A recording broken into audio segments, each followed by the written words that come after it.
안녕하세요, 꿀런치 PD입니다. 삼성의 갤럭시 북6 프로가 판매를 시작했고 인텔 코어 X7 프로세서 358H에 12X 야크그래픽 B390, 32GB 램 1TB SSD를 탑재한 모델을 이런저런 할인을 받아서 310만원을 주고 샀습니다. 2년 전 갤럭시 북9 프로와 1년 전 북5 프로는 상대적으로 가격이 낮아서 눈길이 먼저 가는 울트라5의 16GB 램 모델을 구매했었는데 이번에는 반대로 가장 상위에 있는 모델을 선택했습니다. 12 그래픽코어의 인텔아크 B390 내장 GPU가 포함된 인텔 코어 울트라 X7 358H의 성능이 어느 정도인지 매우 궁금하더라고요. 옵션을 선택하면서 울트라 X7 358H를 고르고 16GB 램이나 512GB SSD를 두고 고민을 했었는데 가격 차이를 보니까 램과 저장 장치의 가격이 많이 오른 것을 고려했을 때 상위 옵션을 선택하는 게 이득이라고 판단했습니다. 2026년도에도 계속 오른다고 하더라고요. 삼성닷컴 기준으로 16GB 램과 32GB 램은 25만원 차이고 SSD는 512GB와 1TB가 20만원 차이가 납니다. 갤럭시 북6 프로 16의 생긴 모습을 보면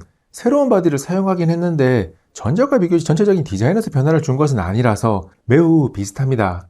눈에 띄는 차이점이라면 로고의 위치가 왼쪽에서 상단으로 이동했다는 것인데 기존에도 로고의 위치가 좋다는 생각을 하지 않았었기 때문에 상단으로 바뀐 것은 독인객인이라고 생각합니다. 저는 노트북 상판의 로고는 가운데 들어간 것이 가장 예쁘다는 생각을 가지고 있습니다. 또 하나 달라진 부분으로 두께가 있는데 북5 프로 16도 상당히 얇은 편인 12.5mm였는데 북6 프로는 0.6mm가 더 얇아진 11.9mm입니다. 노트북이 얇다는 것은 디자인적으로도 매력적이고 가방에 넣는 등 휴대성 면에서도 긍정적인 부분입니다. 크기도 미세한 차이가 있는데 갤럭시 북6 프로 16이 가로는 아주 조금 길어지고 세로는 은근히 표시가 나는 차이로 짧아졌습니다. 무게는 1.59kg으로 16인치 제품이라고 해도 경량형 제품군에서 경쟁 제품인 그램프로가 1.199kg이니까 살짝 아쉬운 수준입니다. 경량형 노트북에서 390g의 차이는 상당히 큰 차이라서 한 손으로 들었을 때 무게감이 다르다는 것이 확 와닿습니다. 노트북을 고를 때 무게를 최우선 가치로 생각하는 분들은 가볍지 않다라고 느낄 수 있으니까 오프라인 매장에 가서 꼭 한번 직접 들어보시기 바랍니다. 삼성도 갤럭시 북2 프로까지는 1.1에서 1.2kg 수준의 무게 경쟁을 했었는데 북3 프로부터는 무게를 조금 포기하고 빌드 퀄리티 등의 다른 요소에 더 신경을 쓰기 시작해서 북6 프로까지 동일한 흐름을 이어오고 있습니다. 갤럭시 북6 프로 16에 탑재된 인텔 코어 X7 프로세서 358H는 펜서레이크로 부르는 인텔 코어 울트라 시리즈 3 중에서도 퍼포먼스를 더 강조한 프로세서입니다. 그래서 이를 탑재한 노트북이 시장에 나오기 전부터 성능이 어느 정도 될까에 대한 궁금증이 많았었는데 사용을 해보니 성능 이전에 배터리 사용 시간부터 인상적입니다. 유튜브 4K 60프레임 영상을 전원 설정 최고 성능, 삼성 설정 고성능으로 세팅하고 볼륨 20으로 최대 밝기인 100% 500N와 전작들과의 비교를 위한 400N 밝기에서 반복 재생했습니다. 2889x1800의 비교적 높은 해상도와 500N 밝기에서 8시간이 넘는 재생 시간을 기록하고 400N 밝기에서 9시간을 살짝 넘기면서 훌륭한 전성비로 호평을 받은 루나레이크를 탑재한 갤럭시 북5 프로 16보다 조금 더 긴 사용시간이 나옵니다. 갤북6 프로 16의 배터리 용량이 78.07W시로 갤북5 프로 16의 76.1W시보다 2.5%가 늘어난 것을 고려하더라도 퍼포먼스를 향상시키면서 전성비를 최소한 유지 또는 조금이라도 향상시켰으니까 참 잘 나왔습니다. 인텔 코어 울트라 시리즈 2에서 퍼포먼스를 강조하는 에로레이크와 전성비를 강조한 루나레이크로 구분했던 것을 시리즈 3에서는 펜서레이크 하나로 두 가지 특징을 모두 담아냈습니다. 배터리 사용 시간에 이어서 퍼포먼스를 집중적으로 분석하기 전에 SSD에 대한 이야기를 먼저 합니다. 갤럭시 북6 프로 16에 탑재된 SSD를 꺼내서 보면 PCIe 4세대 NVMe 2.0 규격의 디램리스 모델인 삼성 PM9C1B입니다. 동일한 인텔 코어 울트라 X7 프로세서 358H를 탑재한 LG 그램프로 16이 PCIe 5세대 NVMe 2.0 규격의 디램 포함 모델 삼성 PM9E1을 탑재한 것과 비교하면 많이 아쉬운 부분입니다. 크리스탈 디스크 마크를 이용해서 성능을 비교해보면 2016 그램프로에 탑재된 PM9E1과 비교 시 갤럭시 북6 프로 16에 탑재된 PM9C1B가 읽기 쓰기 모두 상대적으로 많이 느립니다. 디램리스 SSD가 상대적으로 떨어지는 이유를 조금 더 쉽게 설명을 하면 디램이 포함된 SSD는 저장된 데이터를 찾을 때 저장된 데이터 주소를 모두 가지고 있어서 바로 찾을 수 있는데 디램이 없는 SSD는 저장된 데이터 주소를 가지고 있지 않으니까 하나하나 다 찾아봐야 해서 상대적으로 느립니다. 물론 최신 디램리스 SSD들은 PC의 램을 빌려서 사용하는 HBM 기술이 적용되어 있는데 데이터를 찾을 때 무작정 다 뒤적거리는 것은 아니고 데이터의 주소를 빌려와서 찾습니다. 이렇게 되면 디램리스 최신 모델이 이전 세대의 디램이 들어간 SSD보다 조금 빠른 부분이 나타나기도 하고 뒤처지는 부분이 있을 수도 있습니다. 실제로 PCI 4세대 NVMe 1.3 규격의 D램 포함 모델 삼성 PM9A1을 사용한 갤럭시 북5 프로 16과 읽기 쓰기 속도를 비교해보면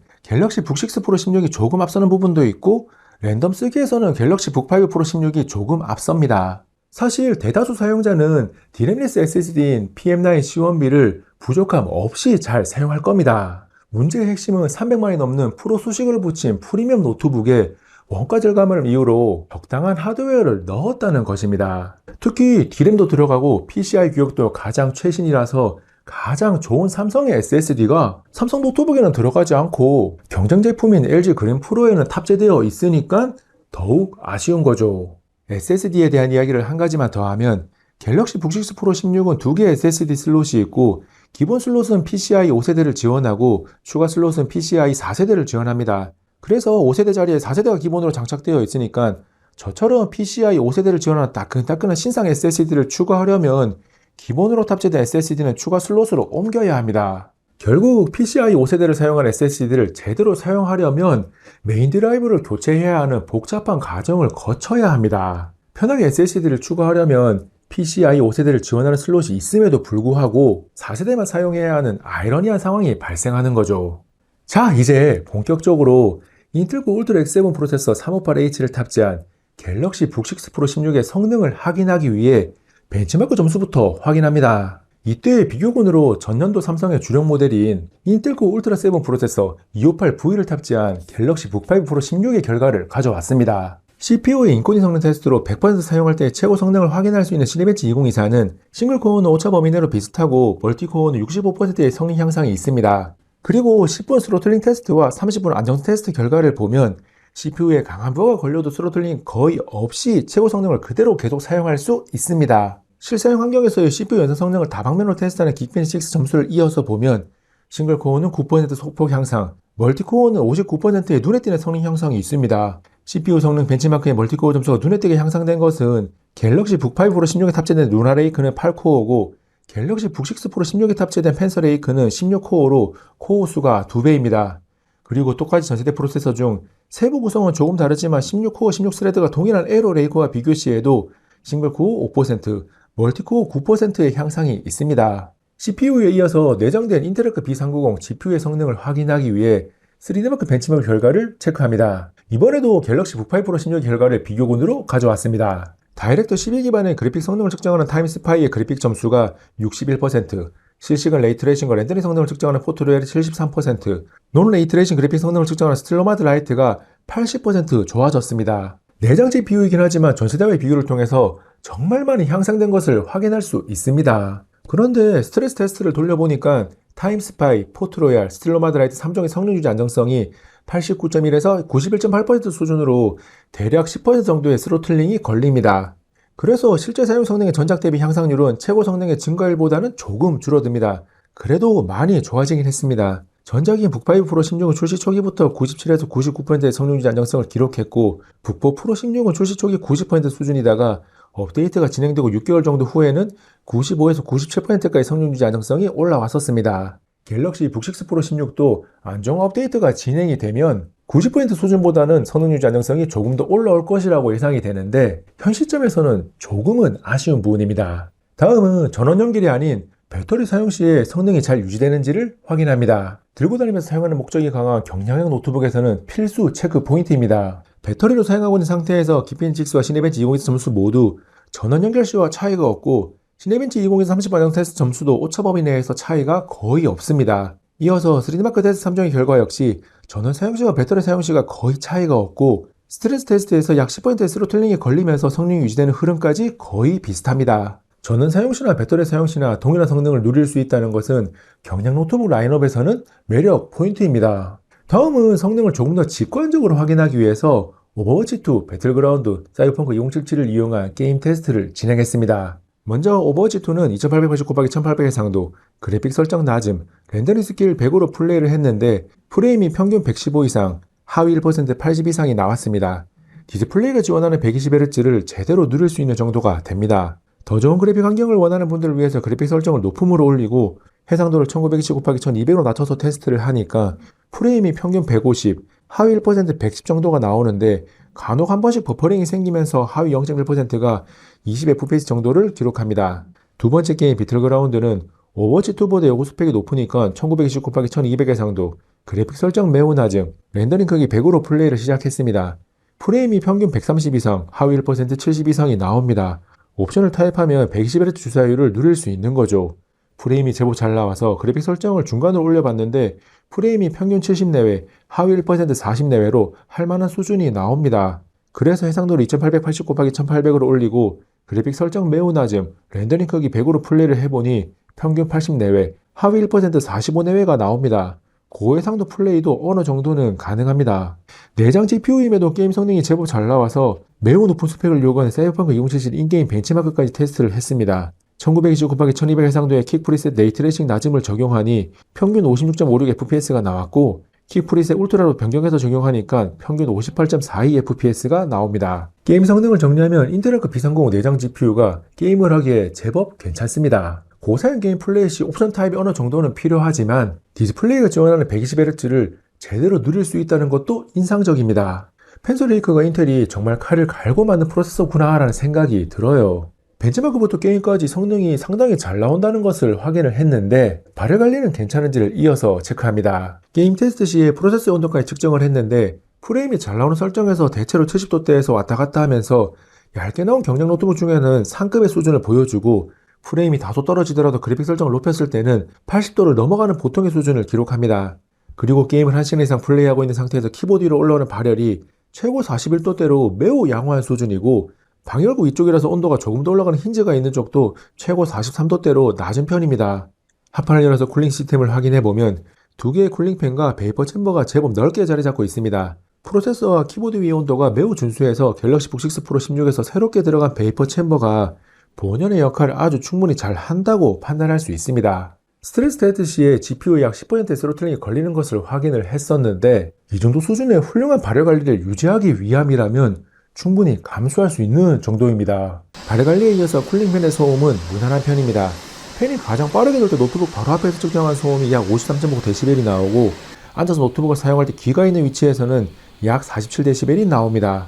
게임이나 영상 편집 등 프로세서의 성능을 최대로 사용할 때는 어느 정도 약간의 소음은 감수를 해야 하고 그 외의 사용 환경에서는 팬 소음은 거의 없습니다. 팬 소음 때문에 불편함을 느끼는 사용자는 거의 없을 것이라고 판단합니다. 갤럭시 북 6 프로 16에서 100이면 100, 누구나 칭찬할 만한 요소가 딱 하나 있다면 그것은 바로 디스플레이입니다. 16DG 화면비의 16인치 OLED 디스플레이는 2880 곱하기 1800 해상도, 120Hz 주사율, SDR 최고 500니트, HDR 최고 1000니트 화면 밝기, DCI-P3 100% 색 재현율을 지원합니다. 디스플레이 품질을 측정해보면 화면 밝기가 100%에서 최고 498.5니트까지 나와서 스펙시티 500니트가 맞고 색 재현율은 sRGB 100%와 DCI-P3 100%로 매우 훌륭한 수준이 나옵니다. 다이나믹 아몰레드 2X로 이름 붙여진 갤럭시 북 6 프로 16의 OLED 디스플레이는 전문가 용량의 그래픽 작업을 해도 될 정도의 충분한 품질을 가지고 있어서 화면을 보고 있으면 무엇을 하든지 간에 만족스럽습니다. 그리고 완전히 반사가 안 되는 것은 아니지만 반사 방지 처리가 되어 있어서 화면을 어둡게 사용하거나 검은색 계열의 색상이 나올 때도 반사에 대한 불편함 없이 사용할 수 있습니다. 디스플레이에서 한 가지 더 체크할 부분은 터치입니다. 지난 1년간 갤럭시 북 5 프로 16을 사용하면서 화면 터치는 무척이나 만족스럽게 사용한 부분입니다. 한 번도 사용해 본 적이 없다면 노트북 화면을 터치까지 하면서 써야 할까라고 생각할 수 있는데 간단한 조작이나 웹서핑 등의 가벼운 작업을 할 때 정말 많이 편합니다. 화면 터치에 이어서 또 다른 입력 수단인 키보드와 햅틱 터치패드를 살펴봅니다. 키보드에서 가장 큰 변화는 16인치 노트북임에도 숫자 키패드가 사라진 틴키리스가 적용되었고 남는 공간에는 사양식 트위터가 들어간 스피커가 자리 잡고 있습니다. 키보드에서 숫자 키패드 유무는 개인 취향의 영역인데 저는 숫자 키패드를 많이 사용하는 편이라 키보드의 변화가 반갑지 않습니다. 숫자를 연속 입력할 때 숫자 키패드 사용하는 것이 무척이나 편하거든요. 대신 키보드 아래 햅틱 터치패드가 키보드와 함께 완전한 가운데 정렬을 하면서 갤북 5 프로 16에서 왼쪽으로 치우쳤던 것과 비교시 조금 더 편하게 사용할 수 있는 위치가 되었습니다. 키보드를 타이핑해보면 북 5 프로보다 튕겨나온 힘이 조금 약해졌습니다. 키의 반발력이 줄어들어서 치는 듯 마는 듯 부드러운 느낌이 더 강해졌습니다. 키 트래블은 북 5 프로와 북 6 프로 동일하니까 노트북의 두께가 0.6mm 얇아진 영향인 듯 합니다. 그래서 손끝에 키가 튕겨나온 느낌이 있는 것을 선호하는 분들의 취향에 갤북 5 프로 16도 그다지 어울리지는 않았었는데 갤북 6 프로 16은 더 어울리지 않습니다. 키보드의 변화에 아쉬움이 가득하지만 터치패드의 변화는 대환영입니다. 클릭을 할 때 물리적으로 내려왔다 올라오지 않으면서 햅틱 반응을 준 형태로 변경되었는데 갤북 5 프로에서 판이 움직이는 것을 써보고 갤북 6 프로에서 클릭을 해보면 클릭감이 확실히 더 좋습니다. 이런 햅틱 반응은 취향에 따라서 원하지 않을 수 있는데 설정해서 끄는 것이 가능하고 반응의 강도를 조절하는 것도 가능합니다. 특히 물리적인 클릭에서는 아랫부분만 클릭을 해야 했었는데 햅틱형으로 바뀌면서 윗부분을 클릭으로 사용하는 것도 가능해진 점이 편리함을 더해서 좋습니다. 다음은 스피커에 대한 이야기로 두 개의 트위터가 키보드 양옆으로 상향 스피커가 들어가고 노트북 좌우 아래 우퍼가 하나씩 들어갔습니다. 전작과 비교 시에 스피커의 구조가 입체적으로 바뀌어서 그런지 몰라도 소리의 공간감이 누구나 쉽게 체감할 수 있을 정도로 많이 좋아졌습니다. 그리고 소리가 풍성하다 보니까 중저음이 잘 퍼져서 더 웅장하게 들립니다. 전작에서 다소 날카로움이 있었던 고음은 부드러워지면서도 치고 나간 힘은 더 강해졌고 전체적으로 모든 음역대에서 소리가 좋아졌습니다.